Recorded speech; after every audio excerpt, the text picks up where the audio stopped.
조금 괜찮은 레스토랑에 가면은 생일을 맞이했을 때 악기 연주를 해주면서 생일 축하 노래도 불러주고 뭐 작은 케이크 같은 그런 선물을 주기도 합니다. 마찬가지로 옛 이스라엘에도 지역에 아이가 태어나면은 그 지역의 음악가들이 아이가 태어난 집에 찾아가서 그 아이의 탄생한 것을 축하해 주면서 노래를 불러주는 그런 관습이 이스라엘 나라에 있었습니다. 하지만 이러한 행복한 축하를 받지 못한 아기가 있었죠. 누구입니까? 바로 아기 예수님이십니다. 그러나 이 아기 예수는 특별한 아기였습니다. 아니, 놀라운 아기였습니다. 이 놀라운 아기가 탄생하기까지 어떤 우여곡절과 어떤 은혜가 있었는지 생각해 보면서 오늘 이 시간 함께 은혜를 나누고자 합니다. 동정녀 마리아를 통한 예수님의 탄생 기사에서 우리는 예수님의 역사를 일으키는 두 가지 요소를 발견할 수 있습니다. 그것은 바로 성령의 역사와 성숙한 믿음의 사람의 순종이라는 것이죠. 첫째로 지식과 경험을 초월하는 성령의 역사가 있었다라는 것입니다. 본문 18절과 19절 말씀 같이 읽어보겠습니다. 예수 그리스도의 나심은 이러하니라. 그의 어머니 마리아가 요셉과 약혼하고 동거하기 전에 성령으로 잉태된 것이 나타났더니 그의 남편 요셉은 의로운 사람이라.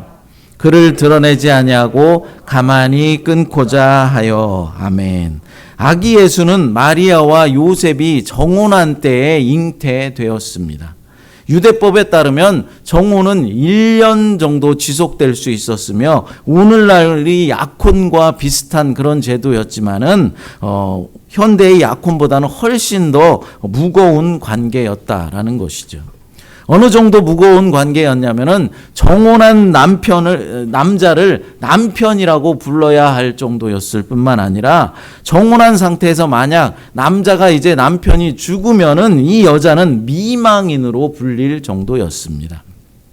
물론 아직 결혼식을 하지 않았기 때문에 이 여자는 아버지 집에서 머물러야 했지만은 만약 파혼하기를 원하면은 이혼이라는 복잡한 제도를 걸쳐야 했다라는 것이죠. 오늘날에는 어떻습니까? 약혼을 하고도 뭐 헤어지고 싶으면 자기 마음대로 헤어지고 뭐 다시 헤어졌다 또 만났다 뭐 그렇게도 하지만은 당시에는 마치 결혼한 부부처럼 파혼을 하려면은 이혼 절차를 밟아야 했다라는 것입니다. 아직 결혼도 하지 않았는데 그렇게 이혼 절차를 밟아야 했다라는 것이죠. 남자는 공식적인 결혼 예식을 치른 후에야 여자를 집으로 데려올 수 있었고 그때부터 결혼이 성립되었습니다. 그리고 그때부터 부부관계도 맺을 수가 있었다라는 것이죠. 그런데 요셉으로서는 도저히 이해할 수 없는 일이 발생했습니다. 정혼한 마리아가 임신을 했다라는 것입니다. 여러분에게 만약 이런 일이 생겼다면 여러분 마음은 어떻겠습니까? 마리아에게 분노와 배신의 감정이 치솟아 올랐을 것입니다. 자신과 잠자리를 한 적이 없는데 임신을 했다라는 것입니다. 성령으로 잉태했다라고 말하는데 이 말이 도저히 믿겨지지가 않는 것입니다. 오늘날의 많은 사람들도 동정녀 마리아의 성령 잉태를 믿지 못하기 때문에 예수님께서 하나님의 아들이시다라는 사실을 믿지 못하고 있는 것이죠. 오늘날 우리들도 이렇게 믿지 못하는데 당시 요셉은 어떻겠습니까? 그 말은 새빨간 거짓말이다라고 생각할 수밖에 없었을 것입니다.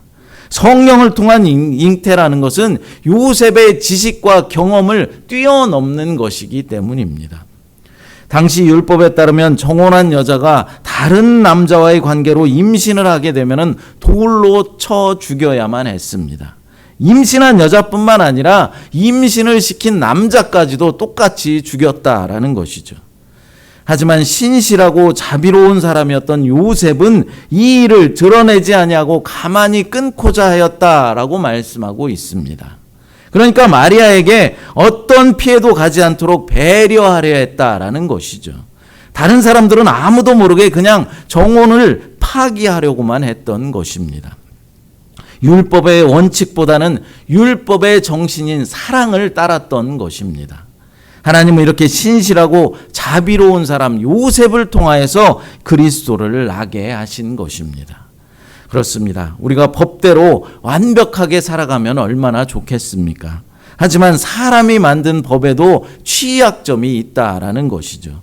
법대로만 다 하며 살다 보면은 힘이 없고 약한 사람들, 그리고 빽이 없는 사람들은 매번 억울한 일을 당할 수 있고 착취를 당할 수 있다라는 것입니다.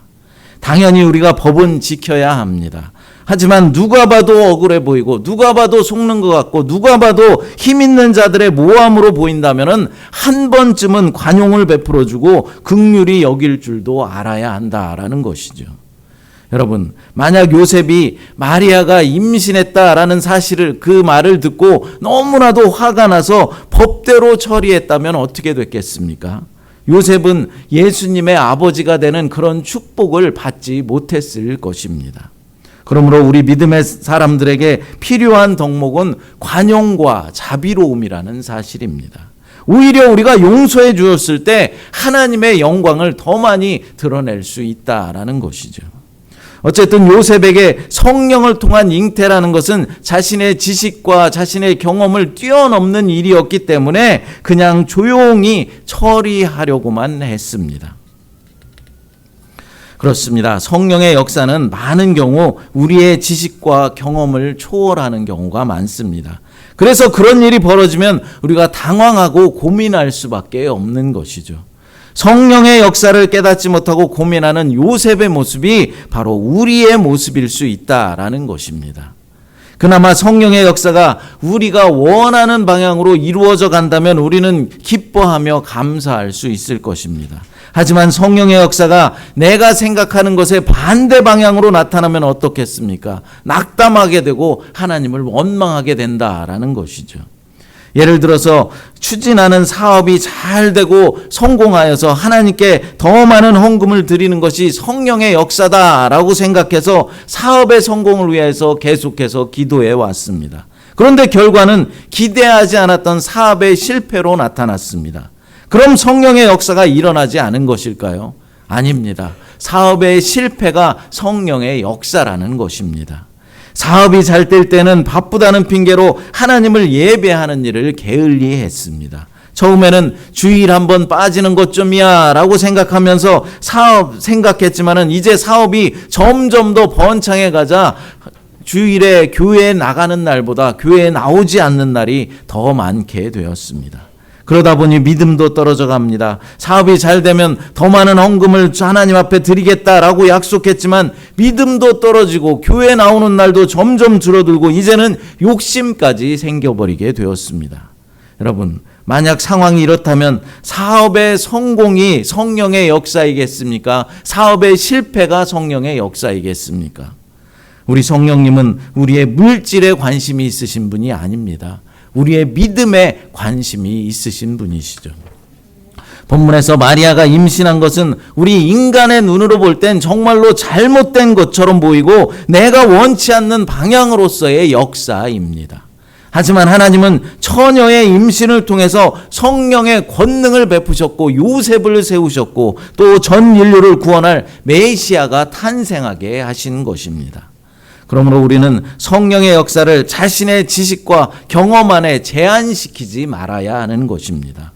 우리의 모든 것을 뛰어넘어서 성령께서 언제든지 역사하실 수 있다라는 사실을 우리는 인정해야 하는 것입니다. 본문 20절 말씀 읽어보겠습니다. 이 일을 생각할 때 주의 사자가 현몽하여 이르되 다윗의 자손 요셉아 내 아내 마리아 데려오기를 무려워하지 말라. 그에게 잉태된 자는 성령으로 된 것이라. 아멘. 성령의 역사를 깨닫지 못한 채 인간이 할 수 있는 최선의 방법을 취하려 했던 요셉을 하나님은 그냥 놔두지 않으셨습니다. 천사를 보내서 하나님의 계획과 하나님의 뜻이 무엇인지 가르쳐 주었습니다. 마리아의 잉태가 성령에 의한 것이니 무서워하지 말라라고 말씀합니다. 여기서 무서워하지 말라라는 이 말은 염려하지 말아라, 걱정할 필요가 없다라는 의미입니다. 왜 걱정할 필요가 없습니까? 마리아가 임신한 이 아이를 통해서 온 세상이 구원을 받을 것이기 때문입니다. 마리아를 통해 구세주가 탄생할 것을 가르쳐주고 계시는 것이죠. 그러니 걱정할 필요 없고 염려하기보다는 오히려 감사와 영광을 하나님께 올려드리라는 말입니다. 본문 21절 말씀 읽어보겠습니다. 아들을 낳으리니 이름을 예수라 하라. 이는 그가 자기 백성을 그들의 죄에서 구원할 자이심이라 하니라. 아멘. 아들을 낳으리니 이름을 예수라 하라 라고 천사를 통해서 다시 한번 말씀해 주십니다. 사내 아이를 낳게 될 것이고 그 이름을 예수라고 지으라고 알려주는 것이죠. 구약 성경에도 가서 보면은 이삭이나 이스마엘 등 태중에 있는 아이가 태어나기 전에 하나님께서 이름을 지어주실 때가 종종 있었습니다. 그러나 장차 마리아에게 태어날 아이의 이름은 특별합니다. 예수라는 이 이름은 구약에서 유래된 이름인데 히브리어 이름 예수아라는 이름을 헬라어로 표현한 것입니다. 예수아는 여호와가 구원하신다라는 의미를 지닌 여호수아의 줄임말입니다. 그러니까 예수와 여호수아는 같은 의미를 가진 같은 이름이다라는 것이죠. 구약에서 이름은 그 이름을 지닌 사람의 성향이나 삶을 상징하는 경우가 많습니다. 이러한 점을 고려할 때 예수는 온 인류의 구세주가 되실 분에게 가장 적절한 이름이다라는 것이죠. 그렇습니다. 예수님은 자기 백성을 그들의 죄에서 구원해 주시려고 이 땅에 오셨습니다. 하지만 당시 많은 유대인들은 예수님이 이스라엘 나라를 로마의 압제에서 해방시킬 정치적, 군사적 지도자로만 착각하였다라는 것이죠. 하지만 예수님은 이스라엘 나라의 해방과 독립을 위해서 오신 분이 아니십니다. 인류의 죄를 해방시키기 위해서 오신 분이다라는 사실이죠. 그래서 이 사실을 오해하거나 받아들이지 못했던 유대인들이 예수님께 실망하게 되었고 결국 예수님을 십자가에 못 박는 곳에 내어주게 된 것입니다. 이사야 7장 14절 말씀 읽어보겠습니다. 그러므로 주께서 친히 징조를 너희에게 주실 것이라. 보라, 처녀가 잉태하여 아들을 낳을 것이요 그의 이름을 임마누엘이라 하리라. 아멘. 마태는 마리아의 태중의 아이는 오래전 이사야 선지자를 통해서 주신 그 예언을 이루기 위해 태어날 뿐이시다라는 이 말씀을 이사야 선지자의 말씀을 인용하여서 지금 이야기하고 있는 것입니다. 본문 22절 말씀 읽어보겠습니다. 이 모든 일이 된 것은 주께서 선지자로 하신 말씀을 이루려 하심이니 이르시되 아멘. 여기서 선지자는 누구를 말하는 것입니까? 이사야 선지자를 말하는 것이죠. 이미 오래전에 죄인들을 구원하실 메시아가 오실 것이다 라고 예언이 되었는데 그분은 처녀를 통해서 나실 것이고 영원히 너희들과 함께할 분이시다 라는 뜻으로 임마누엘이라는 이름을 붙이신 것입니다. 실제로 예수님께서 마지막 이제 승천하실 때 어떤 말씀을 했습니까? 자신이 임마누엘 하나님이 되신다라는 사실을 말씀해 주시고 승천하셨습니다. 마태복음 28장 20절 말씀 읽어보겠습니다. 내가 너희에게 분부한 모든 것을 가르쳐 지키게 하라. 볼지어다 내가 세상 끝날까지 너희와 항상 함께 있으리라 하시니라. 너희와 항상 함께 있으리라. 이것이 바로 임마누엘입니다. 내가 세상 끝날까지 너희와 함께 있으리라. 이 약속의 말씀을 주시고 예수님은 승천하신 것이죠. 이 모든 것이 이사야 선지자를 통해 이미 예언된 일임을 알려주고 계신 것입니다. 그렇습니다. 하나님의 때가 되면은 여러 가지 방법을 통해서 반드시 하나님의 계획과 뜻을 알려주신다라는 사실입니다. 우리들에게도 중요한 것은 하나님이 우리의 삶에 두신 하나님의 계획과 하나님의 뜻이 무엇인지 그것을 발견하는 것이 중요하다라는 것이죠. 대부분의 성도들이 자신을 향하신 하나님의 뜻이 무엇이며 나를 향하신 하나님의 계획이 무엇인지 잘 깨닫지 못하는 것을 보게 됩니다. 그러니까 그냥 되는 대로 살고 때로는 죄를 짓기도 하고 또 세상 사람들처럼 그냥 흥청망청 살아가기도 하는 것입니다. 하지만 하나님이 나에게 원하시는 뜻과 나에게 주신 사명을 명확히 알고 있다면 그렇게 대충 살아갈 수가 없는 것이겠죠.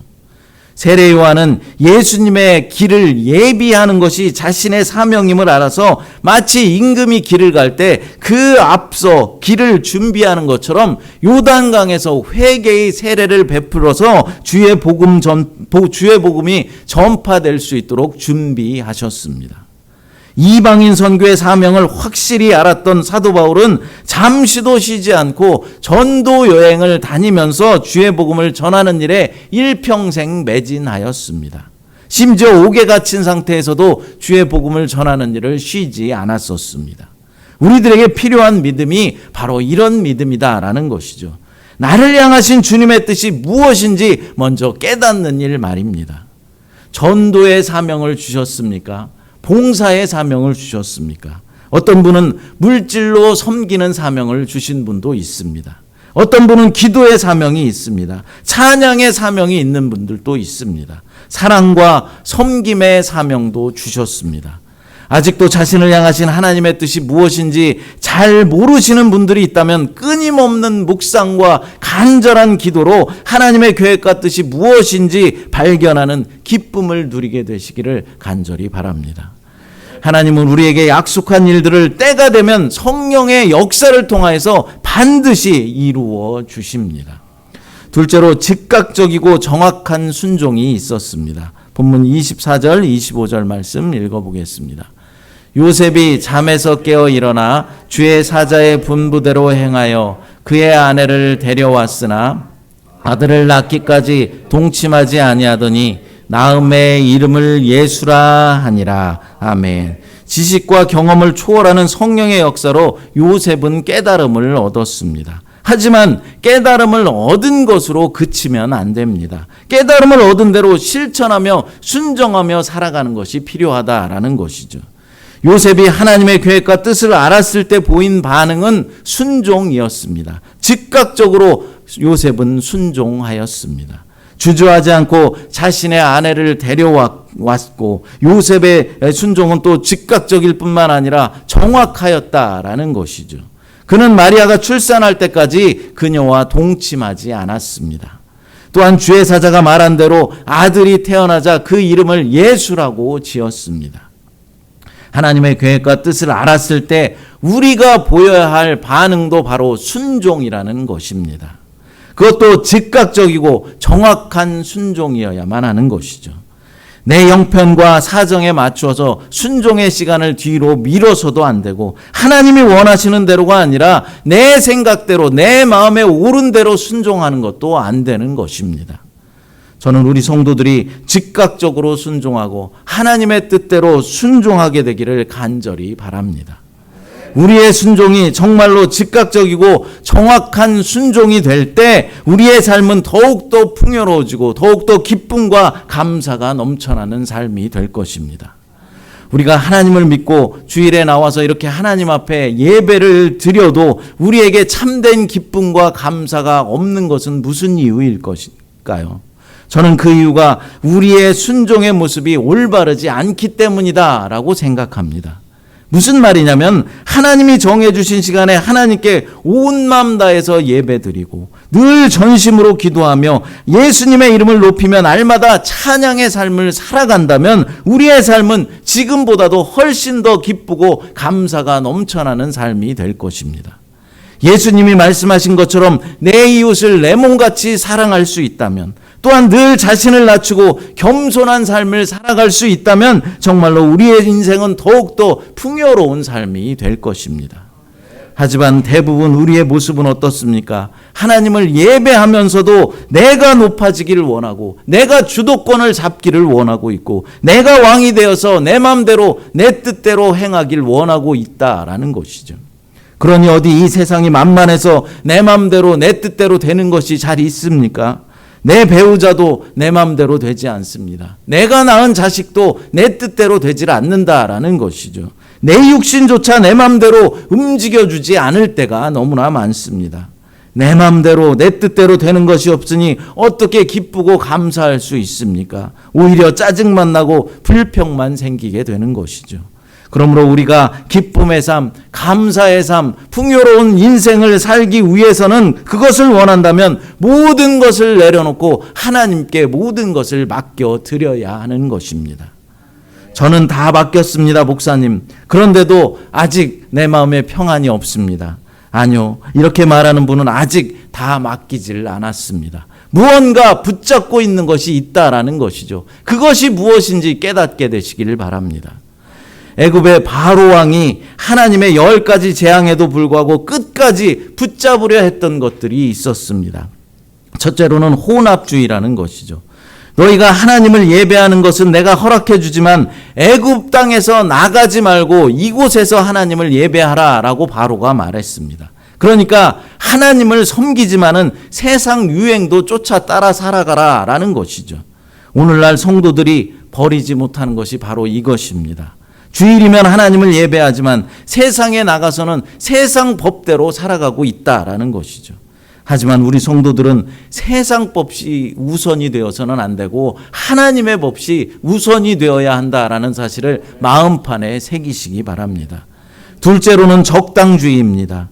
파리 재앙으로 온 애굽 땅이 힘들어지자 바로 왕이 이렇게 말합니다. 애굽 땅에서 나가서 좋다. 하지만 너무 멀리 가지는 말아라는 것이죠. 오늘날 우리 성도들이 이 적당주의에 빠져 있다라는 것입니다. 하나님을 믿지만 적당히 좀 믿어라라는 것이죠. 그런데 여러분, 저는 여러분들이 이왕 예수님을 믿을 거면 예수님께 미쳤으면 좋겠습니다. 예수에 미쳐야 역사가 일어나는 것이지 적당히 믿어서 어떤 기적과 역사가 일어나겠습니까? 적당히 믿으면 우리에게 오는 기쁨과 감사도 적당히만 온다라는 사실을 깨달으시기 바랍니다. 셋째로 우리가 끝까지 붙잡으려 하는 것은 자녀들입니다. 이제 여러 가지 재앙이 계속되자 바로는 하는 수 없이 손을 듭니다. 다 가라. 멀리 가도 좋다. 그러나 어린아이들 너희 자녀들은 놓고 가라. 믿으려면 너희 어른들 부모들이나 믿고 자식들은 그냥 놔둬라 라고 말합니다. 여러분, 마귀가 얼마나 간사하고 교묘합니까? 어린 자녀들을 믿지 못하게 함으로 믿음의 대를 끊어놓으려는 수작입니다. 그런데 우리가 다음 세대를 잃어버리면 교회의 미래는 없는 것이죠. 이것이 얼마나 중요한 일인지 모릅니다. 넷째로 마지막까지 버리지 못하는 것이 무엇이겠습니까? 물질이라는 것이죠. 그래, 다 가라. 자식이고 뭐고 다 데려가라. 하지만 양과 소는 놓고 가라 라고 바로가 말합니다. 지금 상황이 어떤 상황입니까? 애굽 땅에 이미 9가지 재앙이 내려졌습니다. 이제 바로는 지칠 대로 지쳤고 더 이상 견딜 힘도 없습니다. 이제 마지막 재앙이 내리기 직전이죠. 조금 있으면 장자의 죽음이라는 끔찍한 마지막 재앙이 내려지는 것입니다. 이 마지막 재앙 전에 바로 왕은 마지막으로 모세에게 호소하는 겁니다. 지칠 대로 지쳤고 당할 만큼 당했지만은 바로는 아직까지도 붙잡고 있는 것이 있었습니다. 그게 무엇입니까? 물질에 대한 욕심입니다. 가라. 자녀들도 다 데리고 가라. 하지만 돈은 가져가지 말고 놓고 가라 라고 말하는 것입니다. 성도들이 마지막까지 버리지 못하는 것이 바로 이 물질이라는 것이죠. 이것을 잘 아는 마귀 사탄은 물질로 우리의 믿음을 공격하고 있는 것입니다. 사랑하는 여러분, 아직까지 버리지 못하는 것이 무엇입니까? 아직까지도 순종하지 못하는 것이 무엇입니까? 혼합주의입니까? 적당주의입니까? 아니면 자녀들을 붙잡고 있습니까? 물질을 붙잡고 있습니까? 버리시기 바랍니다. 이것까지도 순종하시기 바랍니다. 여러분, 한번 생각해 보십시오. 이 중에서 하나님께서 치시면 남을 것이 무엇이 있겠습니까? 아무리 소중한 자녀라 할지라도, 아무리 내가 귀하게 여기는 물질이라 하더라도 하나님께서 치시면 다 사라지는 것들입니다. 저는 지난주에 마우이 화재 현장을 다녀왔습니다. 다 타버린 화재 현장을 보면서 두 가지의 생각과 마음이 들었습니다. 먼저는 피해 당한 이들이 얼마나 어렵고 고통스러울까 생각하며 하루빨리 복구되고 하루빨리 회복되기를 위해서 간절히 기도했습니다. 또 한 가지 마음에 드는 것은 하나님께서 한번 재앙을 내리시면은 이렇게 무서운 거구나, 이렇게 어렵게 하시는구나 라는 그런 생각을 하게 되었습니다. 한평생 일궈온 모든 재산을 다 날려버렸습니다. 재산만 잃은 것이 아닙니다. 배우자를 잃었고 부모를 잃었고 자녀들을 잃은 사람도 많이 있습니다. 그렇습니다. 하나님이 치시면 우리가 가진 모든 것들은 한순간에 사라지고 없어지는 것입니다. 그러니 우리가 소중히 생각하고 귀하게 생각하는 것이라 할지라도 내려놓아야 하고 하나님께 맡겨 드려야 하는 것입니다. 마태복음 6장 19절 20절 같이 한번 읽어보겠습니다. 너희를 위하여 보물을 땅에 쌓아두지 말라. 거기는 좀과 도둑이 해하며 도둑이 구멍을 뚫고 도둑질하느니라. 오직 너희를 위하여 보물을 하늘에 쌓아두라. 거기는 좀이나 동록이 해하지 못하며 도둑이 구멍을 뚫지도 못하고 도둑질도 못하느니라. 아멘. 이 말씀에 은혜가 있으시기를 바랍니다. 사랑하는 여러분, 지금 여러분이 더 이상 지체하지 말고 순종해야 하는 명령이 무엇인지 생각해 보십시오. 하나님이 말씀하셨기에 지금 자신이 정확히 순종해야 할 영역이 무엇인지 정직하게 살펴보시기 바랍니다. 하나님의 계획과 뜻 앞에 우리가 즉각적으로 또 정확하게 순종하여서 하나님의 놀라운 역사가 우리 삶 가운데 계속되어져 나가기를 간절히 축복합니다. 이 시간 나는 주를 섬기는 것에 후회가 없습니다. 찬양 부르시고 함께 기도하도록 하겠습니다. 우리에게 성령의 은혜를 허락하여 주셔서 날마다 우리가 상상하지도 못하는 은혜와 사랑을 경험하게 하시니 감사합니다. 하나님의 은혜가 없이는 되어지는 것이 없다는 것을 깨달아서 더욱더 성령의 인도하심에 따라서 순종하며 살아갈 수 있도록 하나님 도와주시옵소서. 요셉이 성령의 역사에 즉각적이고 정확하게 순종함으로 예수님의 아버지가 되는 축복을 누렸던 것처럼 우리도 성령의 역사에 즉각적이고 정확하게 순종하여서 주님이 주시는 축복 속에 복된 삶 살아갈 수 있도록 하나님 도와주시고 은혜를 베풀어 주시옵소서. 거룩하신 예수님의 이름으로 기도드리옵나이다. 아멘.